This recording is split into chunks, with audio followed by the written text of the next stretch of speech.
안녕하세요. 저는 처제와 함께 살고 있는 50대 남자입니다. 어쩌다 처제와 이렇게 함께 살게 되었는지 궁금하신 분들이 많을 것 같네요. 처음부터 처제와 같이 살게 된 것은 아니었고, 그 전까지는 집사람과 함께 둘이 알콩달콩 살아가고 있었습니다. 저와 집사람은 대학생 때 처음 서로를 알게 되었고, 그때 당시 저는 재수생이었습니다. 공부를 못했다기보다 집에 좋지 않은 일이 있어서 그 당시 대학교를 꿈도 꾸지 못했죠. 아버지의 사업이 넘어가서 빚쟁이들에게 쫓겨다니느라 집을 계속해서 바꿔서 도망다니기 바빴었습니다.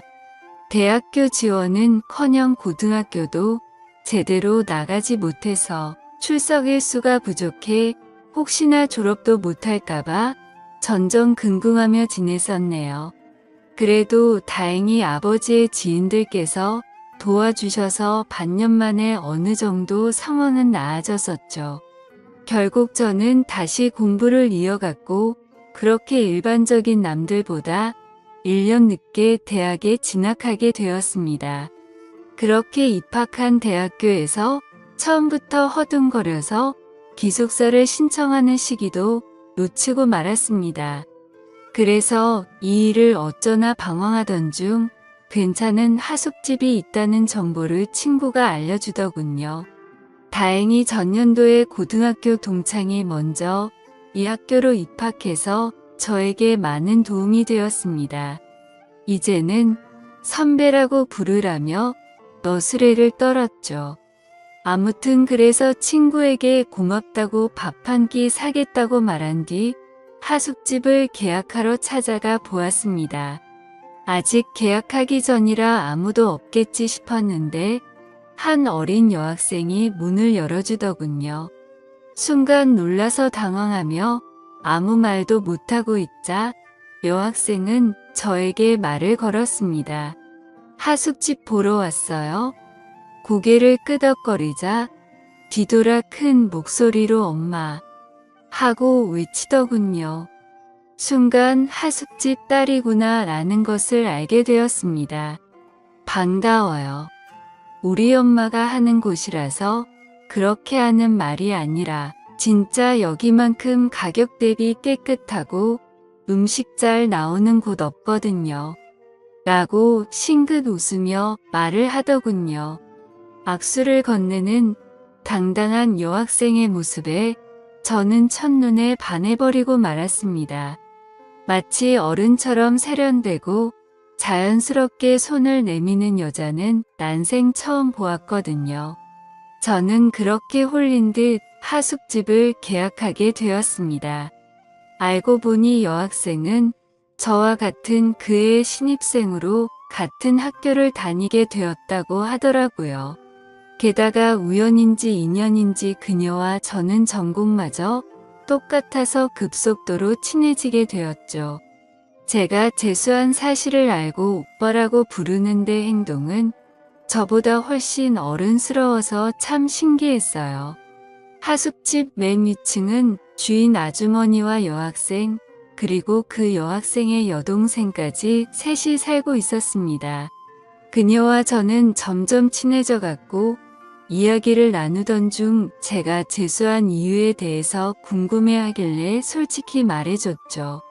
아버지의 사업 때문이라며 조금은 원망스럽다는 투로 이야기하자 그마저도 부럽다고 하더라고요. 자신은 태어났을 때부터 아버지가 없어서 한 번이라도 아빠의 정을 느껴보고 싶다고 말을 했습니다. 그 말을 듣는 순간 제가 불평불만을 했던 사실이 부끄러워지더라고요. 아버지가 보고 싶다며 눈물을 글썽이는 그녀의 얼굴을 보자마자 저도 모르게 고백을 해버렸습니다. 내가 그 빈자리 다 채워줄게. 가족이 되어서 절대 널 외롭게 두지 않을 거야. 말해놓고도 제가 무슨 소리를 한 건지 제 스스로도 깜짝 놀라서 얼굴이 빨개졌습니다. 그런 저를 빤히 보더니 귀엽다는 듯 오히려 제 머리를 쓰다듬으며 말하더군요. 앞으로 얼마나 잘하나 지켜볼 테니 한번 노력해봐요. 그녀의 말에 그게 대체 무슨 뜻이냐고 수락인지 거절인지 다시 한번 물어봤죠. 여유있게 웃으면서 맞춰보라는 그녀와 허둥지둥대며 새빨개진 저는 그날 연인이 되었습니다. 그녀가 바로 지금의 집사람이죠. 그때 당시의 처제는 나이가 너무 어려서 생각이 잘 나지 않습니다. 기억을 더듬어 보면 늘 하숙집 아주머니 앞치마 끝자락을 꼭 잡고 서 있던 것 같아요. 제법 나이 차이가 나는 두 자매였죠. 집사람이 20살일 때 처제는 6살이었습니다. 아버지가 일찍 돌아가셨는데 처제는 어떻게 존재하는지 묻고 싶었지만 그 당시에는 왠지 물어보면 안 될 것 같아서 물을 수 없었어요. 장모님께서 잠시 만나셨던 남자에게서 생긴 아이라는 건 나중에 알게 된 사실이었습니다. 그러나 처제가 태어날 때쯤 이미 헤어지고 연락이 되지 않아서 장모님께서 혼자 키우셨다고 하더군요. 그런 처제에게 저는 오빠이자 삼촌 그리고 아버지 같은 사람이었습니다.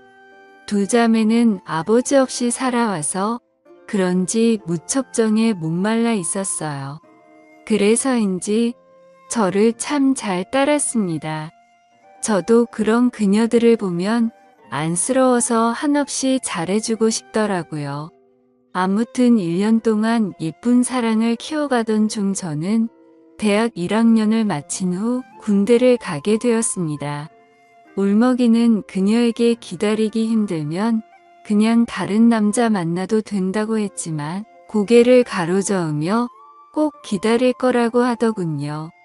솔직히 저는 기대하지 않았습니다.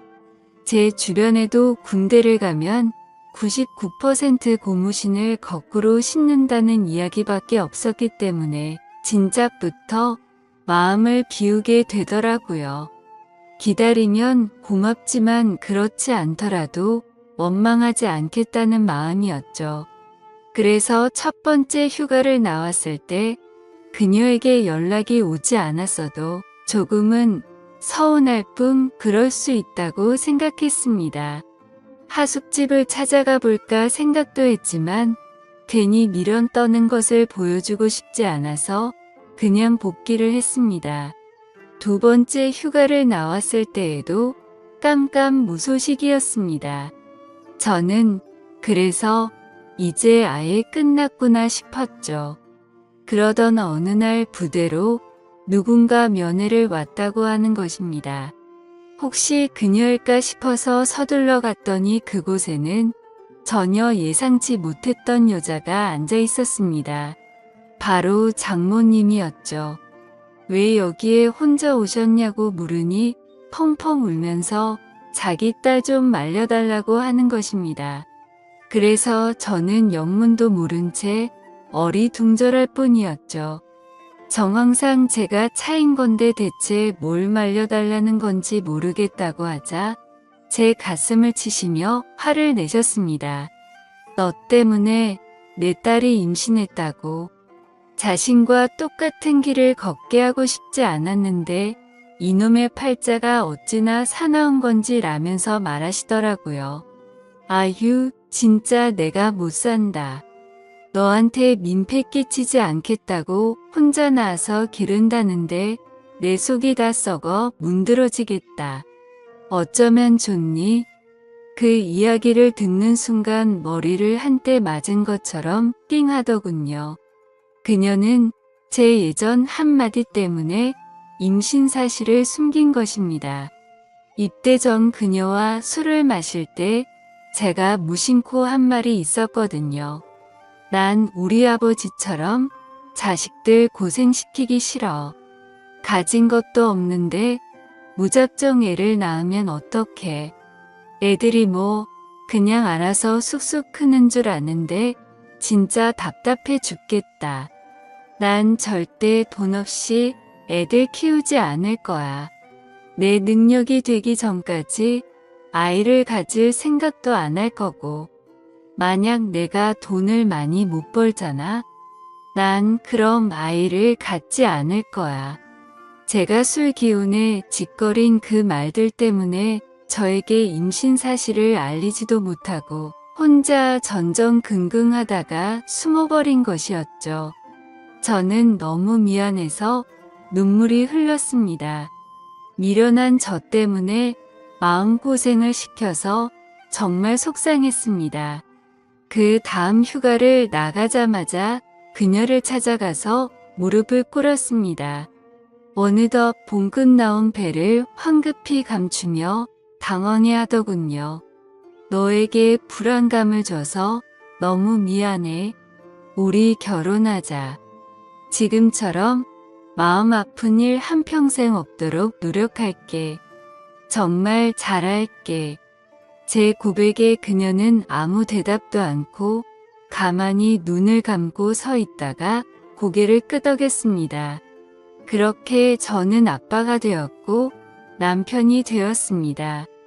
저희 부모님은 저를 크게 혼을 낼 줄 알았는데 기왕 이렇게 된 거 어떻게 하냐며 남자답게 책임지라고 하시더군요. 다행히 반대하는 사람 없이 행복하게 우리는 결혼할 수 있었습니다. 군인일 때 결혼식을 올리기도 조금은 애매해서 제대를 한 후 진행하기로 했습니다. 집사람도 배가 점점 불러와서 차라리 아이를 낳고 웨딩드레스를 입고 싶다며 그때 가서 식을 올리는 게 좋다고 하더군요. 휴가 나온 날 혼인신고를 미리 하러 동사무소에 가는데 참 기분이 싱숭생숭했습니다. 내가 유부남이라니, 곧 우리를 쏙 닮은 아이가 생긴다니 정말 믿겨지지 않았죠. 무사히 출산을 하고 휴가 때마다 커가는 아이의 모습을 보며 혼자 육아를 담당하는 집사람에게 참 미안하고 고마웠습니다. 장모님도 많이 도와주셔서 다행이라고 생각이 들었어요. 이제 막 초등학교에 올라간 처제는 마치 자신의 동생이 생긴 것 같다며 좋아했죠. 언니이자 이모가 된 처제는 어린 나이에도 스스로 나서서 분유도 먹이고 기저귀도 갈아주는 등 그 나이 때의 아이들과 달리 기특한 모습을 보였습니다. 제대 후 우리 둘 다 아직 학생의 신분이라서 졸업 전까지 장모님네 하숙집에서 신세를 지기로 했어요. 대신 제 방은 예전 그 하숙생들의 방이 아닌 맨 위층 집사람의 방에서 같이 지낼 수 있었습니다. 변변찮은 신혼집 하나 마련하지 못해서 미안하다며 취직하자마자 제일 먼저 집을 마련하자고 집사람과 굳게 다짐했습니다. 전 그렇게 졸업을 하고 취직을 했습니다. 처음엔 작은 원룸을 얻어 월세부터 시작했어요. 그 뒤로는 알뜰살뜰 저축을 해서 투룸으로 옮겼고 몇 년 후에는 전세금을 모을 수 있었습니다. 만약 서울이면 엄두도 못 냈을 텐데 지방 도시라서 그나마 가능했던 것 같네요. 그렇게 알콩달콩 살아가고 있을 무렵 불행의 시작을 알리는 전화벨이 울렸습니다. 웬만하면 근무 시간에 전화를 잘하지 않는 집사람인데 대체 무슨 일이지 싶어서 전화를 받았습니다.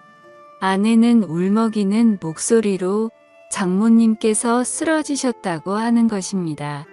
지금 구급차로 이동 중인데 너무 무섭다며 와줄 수 있냐고 하더군요. 저는 곧바로 병원으로 달려갔습니다. 그곳에서는 우리 딸과 처제를 부둥켜 안고 울고 있는 집사람이 있었죠. 그날 그렇게 허망하게 장모님께서는 갑작스러운 심근경색으로 세상을 떠나셨습니다. 몇 명 오지 않는 장례식에서 집사람은 숨 넘어가듯 울다가 몇 번이나 혼절했는지 모릅니다. 아버지 없이 자라서 20대의 어머니까지 잃는 슬픔은 감히 제가 헤아리지 못할 정도였죠. 안타까운 그 모습을 보며 저는 우리 집사람과 우리 딸 그리고 처제까지 내 손으로 지켜야 한다고 결심했습니다. 이후 집사람도 결심한 듯 자신도 일을 하겠다고 하더군요. 4명의 식구가 먹고 살려면 할 수 없다면서 말이죠. 처제도 일찍부터 철이 들어서 학교를 마치고 집에 와서 딸을 봐주겠다고 했습니다. 집사람은 대학교를 겨우 졸업했지만 임신과 출산을 하느라 학점이 그리 좋지 못했고 졸업 후 취업 활동도 없었기 때문에 평범한 회사에 들어가긴 무리였습니다. 하는 수 없이 다른 일을 알아보게 되었죠. 마트 계산원부터 식당 서빙 주방 참모까지 말 그대로 닥치는 대로 일을 하더군요. 그렇게 흘러간 세월이 벌써 30년입니다. 그 사이 많은 변화가 있었죠. 우리 딸은 무럭무럭 바르게 자라서 심지가 곱고 바른 청년을 만나 결혼을 하게 되었습니다. 특이한 점이 있다면 사위가 우리나라 사람이 아닌 것이었죠. 딸은 한국에 잠시 놀러온 독일 청년을 만나 사랑에 빠졌고 그렇게 둘은 결혼을 하게 된 것입니다. 그래서 현재 딸은 독일에서 사위와 거주하고 있고 1년에 한 번씩 한국에 놀러 오고 있고요. 처제도 결혼을 하긴 했었습니다. 직장 동료와 만나서 결혼을 했는데 생각보다 결혼 생활이 순탄치는 않았던 것 같았습니다. 자주 싸우고 우리 집에 와서 자고 가는 날이 많길래 집사람과 저는 늘 처제를 걱정했습니다. 대체 무엇 때문에 그리 싸우냐고 물어봐도 걱정하지 말라며 그냥 사랑 싸움이라고 웃고 넘기는데 어떻게 그럴 수 있나요? 딸 같은 마음으로 자꾸 신경이 쓰였습니다. 그러던 어느 날 아내가 심각한 표정으로 제게 말하더군요. 아내가 아무 생각 없이 화장실을 열었는데 그 안에 처제가 샤워를 하고 있었답니다. 그런데 아내는 자신의 눈을 의심했다고 하더라고요. 황급히 몸을 감추는 처제의 팔을 잡아서 자세히 살펴봤는데 팔다리를 제외한 복부와 등에 온통 시퍼런 멍자국이 가득했답니다. 알고 보니 술만 마시면 상습적으로 손을 올리는 인간 같지 않은 놈이었던 거죠. 저는 순간 눈이 돌아서 그놈을 잡아야겠다며 달려나가려 했지만 집사람과 처제가 저를 말리더군요. 그렇게 감정적으로 하면 똑같은 사람이 된다며 말이죠. 그래서 하는 수 없이 그러진 못하고 아내와 함께 처제가 살던 집으로 향했습니다. 술을 마시고 골아 떨어져 있는 그놈을 뒤로하고 처제의 옷과 짐들을 대충 싸서 들고 나왔습니다.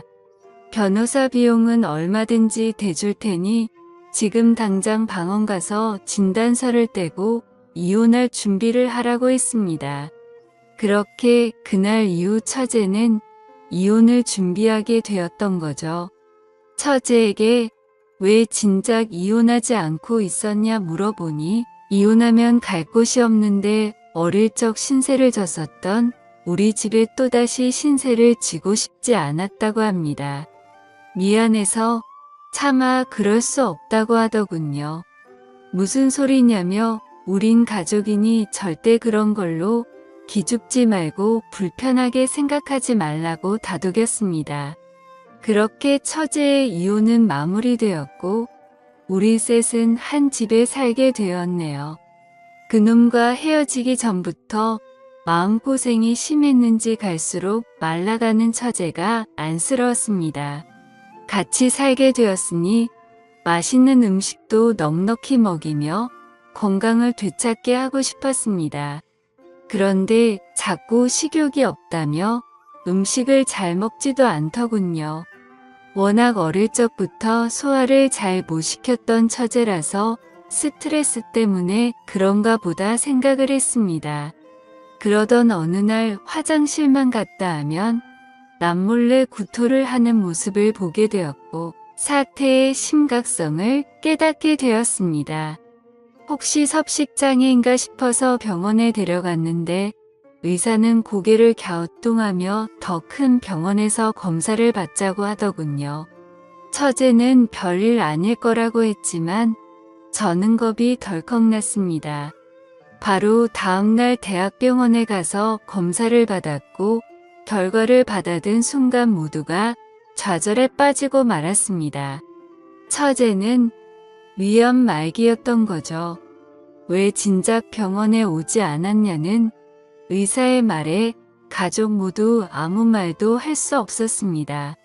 다행히 암세포가 복강 안에만 퍼져서 수술이 가능하다고 하더군요. 먼저 항암 치료로 종양의 크기를 줄이고 수술을 진행한 뒤 다시 항암제를 투여하기로 했습니다. 남몰래 토하던 처제는 이제 하루에도 몇 번씩 구토를 하기 시작하더라고요. 밀려오는 고통과 구역질을 참지 못하고 침대에서 일어나지도 못한 채 구토를 하는 처제의 모습에 정말 너무나도 가슴이 아팠습니다. 낮에는 집사람이 병간호를 하고 밤에는 제가 자리를 지켰습니다. 하루에도 몇 번씩 침대 시트를 전부 빨아야 하는 상황이었지만 어떻게든 희망을 버리지 않고 간호를 했죠. 대부분의 말기 환자가 1년 내에 사망한다고 하더군요. 그 말을 듣고 1년이 가까워질수록 하루하루 아침마다 살아있는 것에 감사드리고 지냈습니다. 그래서 어떻게 됐냐고요? 그렇게 감사하며 지낸 지 올해로 3년째입니다. 병원에서는 가족의 힘이라고 기적이라고 봐도 좋다고 하더군요. 하지만 5년 생존율은 5%도 안 된다고 하니 안심하지 말고 매일같이 최선을 다해서 돌보고 있습니다. 남들이 들으면 왜 그렇게 최선을 다하냐고 묻더군요. 글쎄요. 어린 나이에 투병 생활을 하는 것이 안쓰러운 것도 있고 타국에 있는 딸과 겹쳐 보여서 그런 것도 있는 것 같습니다. 어찌 보면 내 딸보다 더 오랫동안 함께한 처제이니 그럴 수도 있겠더군요. 힘들지 않냐고 묻는 분들도 주변에 많지만 저는 딱히 힘들다고 생각하지 않습니다. 초반에는 조금 힘이 들기도 했지만 이제는 익숙해서 아침에 이를 닦고 밤에 이부자리를 펴듯이 하나의 습관이 된 것 같습니다. 제가 바라는 점은 딱 한 가지입니다. 하루라도 빨리 처제가 완치되는 것이죠. 완치까지는 아니더라도 더 이상 전이가 되지 않길 바랄 뿐입니다. 그래야 우리 집사람도 웃을 수 있고 저도 웃을 수 있으니까요. 저희 가족과 같은 가족분들 모두 힘내시고 기운내시길 바랍니다. 희망을 버리지 않는 한 행복은 항상 우리 곁에 있으니까요. 감사합니다.